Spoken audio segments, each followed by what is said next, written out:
देश में कांग्रेस सरकार बनते ही जाति जनगणना एवं एमएसपी की गारंटी लागू की जाएगी। जाति जनगणना होने पर सब कुछ स्पष्ट हो जाएगा। यह क्रांतिकारी कदम होगा। देश में सामाजिक क्रांति, आर्थिक क्रांति होगी तो ही गरीब, दलित, आदिवासियों को न्याय मिलेगा। राहुल गांधी ने पूरे भाषण में आदिवासी, दलित, गरीबों के हितों की बात करते हुए कहा कि देश में जल, जमीन, जंगल पर आदिवासियों का सबसे पहले हक रहा है, जिन्हें धीरे धीरे खत्म किया जा रहा है। देश में 8% आबादी आदिवासियों की है कि मध्य प्रदेश में यह आबादी 24% है। इसके बावजूद भी आदिवासियों का हक तेजी से छीना जा रहा है और इसका लाभ हिंदुस्तान की सबसे बड़ी कंपनियों के मालिकों, बड़े मीडिया मालिकों एवं उनके एंकरों को पहुंचाया जा रहा है। क्या कभी आपने सोचा है कि इन बड़ी कंपनियों, मीडिया में कोई मालिक आदिवासी क्यों नहीं है? देश में 100 लोगों का करोड़ों रुपए का कर्जा माफ कर दिया गया, जबकि इन रुपयों से बेरोजगारों को रोजगार दिया जा सकता था। राहुल गांधी अपने निर्धारित समय से करीब 3 घंटे देरी से बदनावर सभा स्थल पहुंचे। कांग्रेस के राष्ट्रीय अध्यक्ष मल्लिकार्जुन खड़गे ने सभा को संबोधित करते हुए कहा कि ईडी, सीबीआई का डर दिखाकर भाजपा लोगों को अपने कुनबे में ला रही है। हाल ही में इलेक्शन बॉन्ड को लेकर सुप्रीम कोर्ट ने मोदी जी की नींद हराम कर दी है।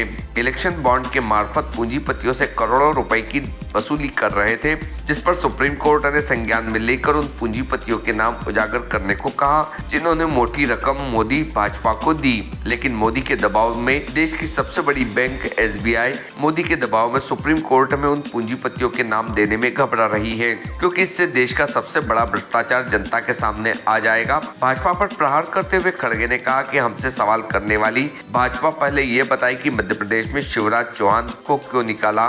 शिवराज के कार्यकाल में करोड़ों रुपए का व्यापम घोटाला हुआ, उस पर कोई कार्रवाई नहीं हुई। जल, जंगल, जमीन जो आदिवासियों के पुरखों की संपत्ति है, उस पर भी भाजपाइयों का कब्जा होता जा रहा है। इसे रोकने के लिए आदिवासियों को सामने आना होगा। गरीबों के पट्टे खत्म किए जा रहे हैं, उद्योगपतियों को फ्री में महंगी जमीनें दी जा रही है।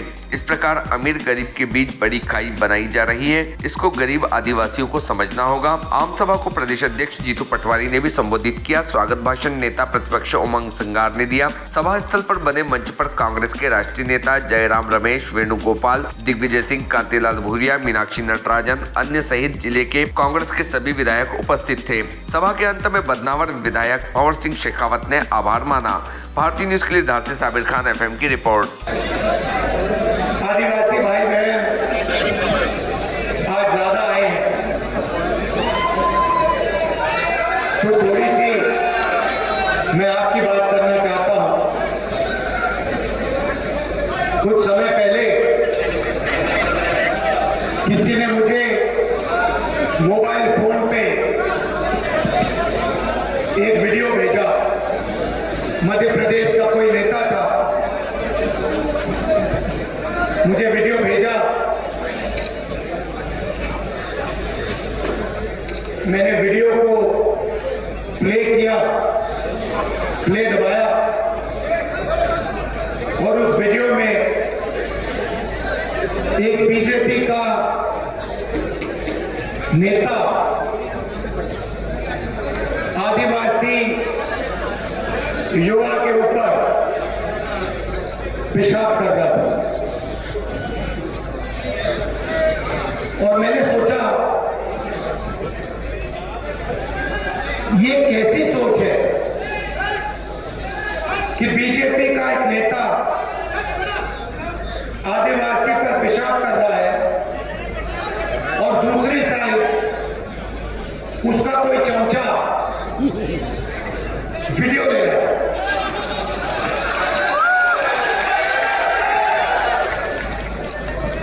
और वो वीडियो सिर्फ मध्य प्रदेश में नहीं, पूरे देश में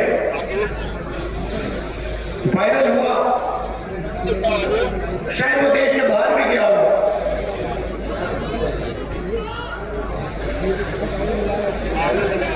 ये है विचारधारा बीजेपी की। सिर्फ आदिवासियों के साथ नहीं, दलितों के साथ, आदिवासियों के साथ, गरीब पिछड़ों के साथ, जहां भी ये कमजोर लोगों का अपमान कर सकते हैं, ये करते हैं। कुछ समय पहले इनके भाषण में मैंने सुना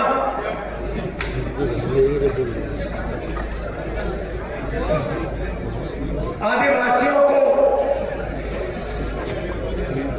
इन्होंने वनवासी कहना शुरू कर दिया। अब पता नहीं आप में से आप यहां युवा बैठे हैं, आप शायद कहो भाई इन दो शब्दों में क्या फर्क है, आदिवासी में और वनवासी में क्या बड़ा फर्क है। आदिवासी का मतलब वो व्यक्ति जो इस जमीन का सबसे पहला मालिक था।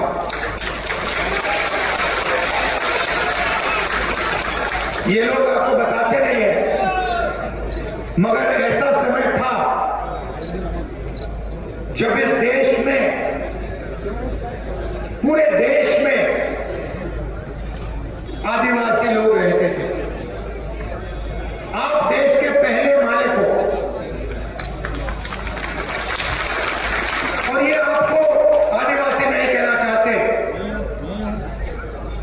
क्योंकि अगर ये आपको आदिवासी कहेंगे तो इन्हें आपको जंगल, जल और जमीन का हक देना पड़ेगा। क्योंकि आप कहोगे मोदी जी, शिवराज जी, हम आदिवासी हैं। आदिवासी शब्द का मतलब है कि हम हिंदुस्तान के सबसे पहले मालिक हैं। ये जल, ये जंगल, ये जमीन हमारी थी और आज आपको जल, जमीन और जंगल का अधिकार हमें देना पड़ेगा। वनवासी का मतलब वो लोग जो जंगल में रहते हैं। आदिवासी हिंदुस्तान के ओरिजिनल मालिक, वनवासी वो जंगली लोग जो जंगल में रहते हैं। इससे बड़ा आपका अपमान नहीं हो सकता। आप वनवासी नहीं हो, आप हिंदुस्तान के ओरिजिनल मालिक हो।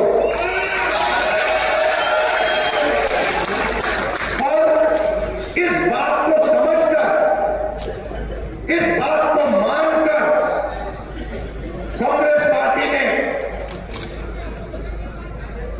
ट्राइबल बिल दिया, जमीन अधिग्रहण बिल दिया, पैसा कानून दिया, आपकी जमीन आपको वापस दी, जंगल में आपको हक दिया। क्यों? क्योंकि हम आपको आदिवासी मानते हैं। उनका कहना है कि भाई आप वनवासी हो, आप जंगल में रहो, आपको ना हम जंगल का हक देंगे, ना जल देंगे, ना जमीन देंगे, और आस्ते आस्ते आपसे जंगल भी छीनते जाएंगे। और फिर एक दिन आएगा जब हिंदुस्तान में आपको जंगल नहीं दिखेगा, फिर वो आपसे कहेंगे भैया आप वनवासी हो मगर वन तो है ही, खत्म हो गया, तो जाओ मजदूरी करो, भीख मांगो, भूखे मरो। ये इन दो शब्दों के बीच में फर्क है। अब आपकी आबादी हिंदुस्तान में तकरीबन 8% है। ये नंबर याद रखिए। जीतू जी, मध्य प्रदेश में आदिवासियों की आबादी कितनी है?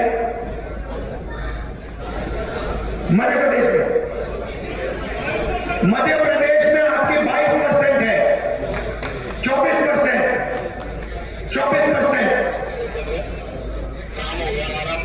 और हिंदुस्तान में आपकी आबादी 8% है।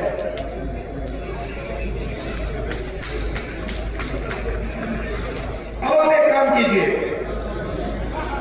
हिंदुस्तान की सबसे बड़ी कंपनियों की लिस्ट निकालिए। चाहते हो मैं आपको दे दूंगा और उनके मालिकों के नाम पढ़िए। 200 मालिकों में से आपको एक मालिक आदिवासी वर्ग का नहीं मिलेगा।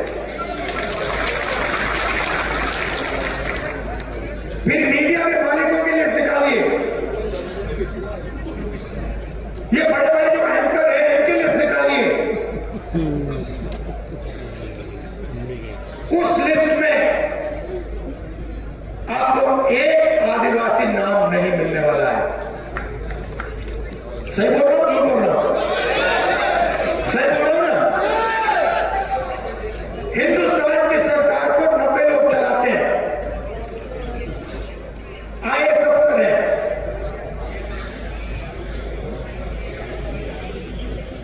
पूरा का पूरा बजट ये बांटते हैं। डिफेंस में कितना जाता है, आपके बच्चों की शिक्षा में कितना जाता है, मनरेगा में कितना जाता है, स्वास्थ्य में कितना जाता है, ये 90 लोग डिसाइड करते हैं। बड़े बड़े ऑफिसों में बैठते हैं, दिल्ली में मंत्रिमंडलों में बैठते हैं और आपका पैसा, GST का पैसा जो आप देते हो, आप उससे दिला रहे हैं। आपने शर्ट खरीदी, 18% आपने दिया। अदानी वही शर्ट खरीदता तो वो भी 18% देता, तो आपका पैसा है। 90 में से एक अफसर आदिवासी, एक।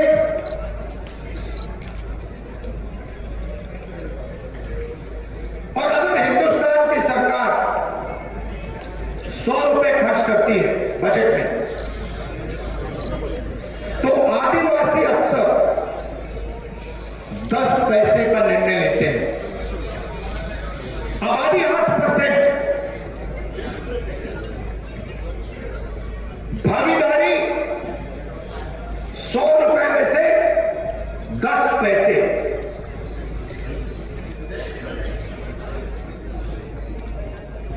आपके बच्चे स्कूल यूनिवर्सिटी में जाते हैं, प्राइवेट कॉलेज, प्राइवेट यूनिवर्सिटी में आपको पैसा देना पड़ता है।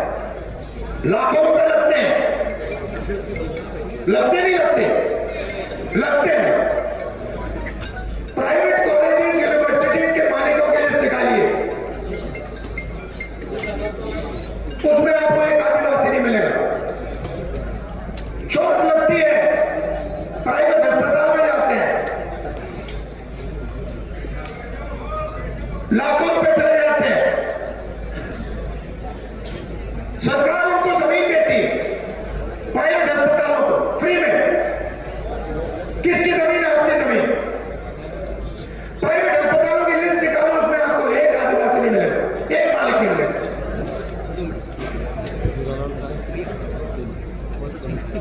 ये आपकी सच्चाई है।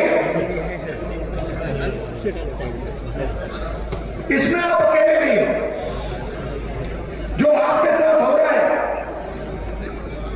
वो दलित वर्ग के साथ भी हो रहा है,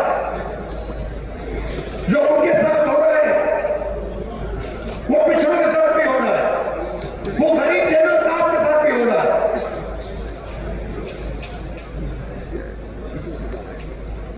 1-2% लोग हैं जिन्होंने पूरे हिंदुस्तान का कब्जा कर लिया है।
नोटबंदी की, जीएसटी की, और सारे के सारे छोटे जो व्यापारी हैं, स्मॉल मीडियम बिजनेस बंद हो गए।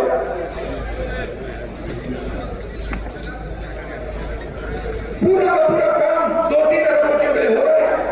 आपकी जमीन भी वो ले जाते हैं, पानी भी वो ले जाते हैं, जंगल भी उठा के ले जाते हैं।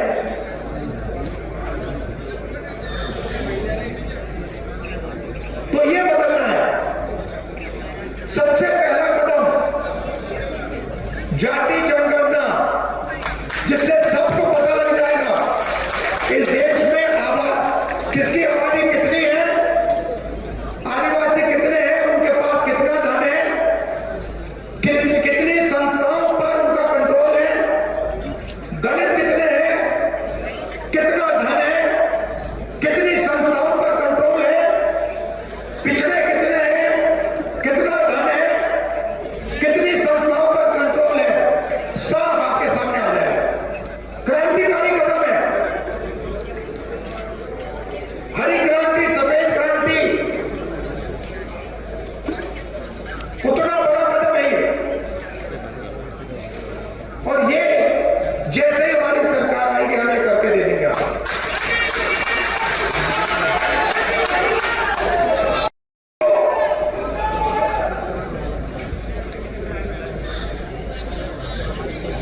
हम चाहते हैं कि इस देश में सामाजिक न्याय हो, आर्थिक न्याय हो, किसानों के साथ न्याय हो। किसानों का उदाहरण देता हूं आपको। हरियाणा पंजाब के किसान दिल्ली की ओर चल रहे हैं। उन्होंने सिर्फ एक चीज मांगी है, एमएसपी चाहते हैं, मिनिमम सपोर्ट प्राइस। बीजेपी की सरकार कहती है हम आपको एमएसपी नहीं देंगे।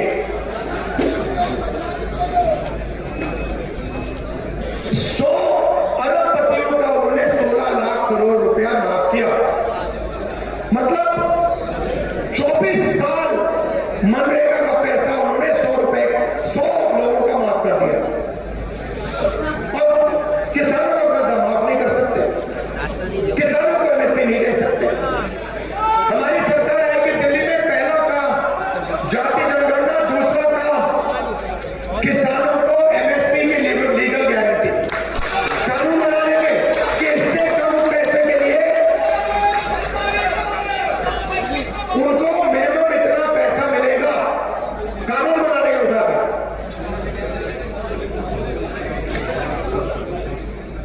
तो ये हम आपके लिए करना चाहते हैं। मैं आपको सिर्फ यहां कहने आया हूं कि आप हमारा समर्थन करते हो, आप हमारे साथ खड़े होते हो, हम आपके साथ खड़े हैं। जो भी आप हमसे चाहते हैं हम करने को तैयार हैं। जल, जंगल और जमीन की लड़ाई हमारी लड़ाई है, आपकी लड़ाई है। एक साथ हम ये लड़ाई लड़ेंगे और इस लड़ाई को जीतेंगे और आपका जो हक है वो आपको दिलवाएंगे। आप सबका बहुत बहुत धन्यवाद। नमस्कार, जय Hind. Subscribe now to most exciting channel ever.